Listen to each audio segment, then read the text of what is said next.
Here are 5 things you need to know about using AI for your marketing before you start using AI for your marketing. Part 5. It's the last one, guys.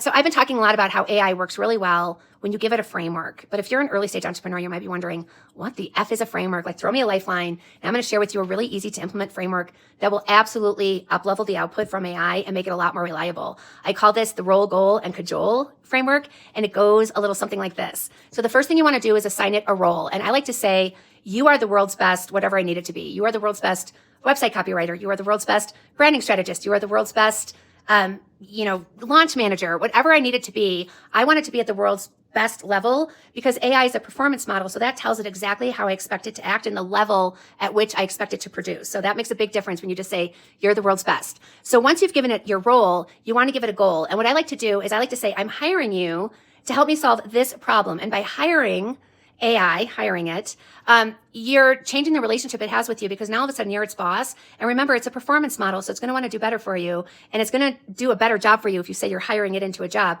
to solve this problem. So whatever it is you want it to do. I'm hiring you to help me draft all the copy for my website. I'm hiring you to help me figure out my signature brand message. I'm hiring you to help me come up with a bunch of content for my social media. And so again, you're creating that hiring relationship. And again, it's going to change the performance output because it's just going to up-level everything.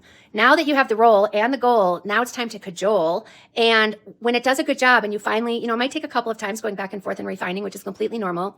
But when you get to something final, you want to share it with your AI and then say, you did a great job, because the way that it's built, it wants to do a good job for you. So if you say this was something that you did a really good job for me, it's going to really store that in its memory bank. And that is going to allow AI to get so much better at knowing you and your voice and all that kind of stuff. When you tell it, it's done a great job because it's built to be this performance model. I also think it doesn't hurt that if AI does take over the world one day, that it's going to remember who was nice to it in the very beginning. So I also like to cajole from that perspective as well. But remember, roll, goal, and cajole.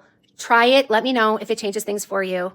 I can't wait to hear how it up-levels your marketing. My name is Heather Campbell. I'm an AI entrepreneur and a marketing and branding strategist. If you like tips like this, follow me for more.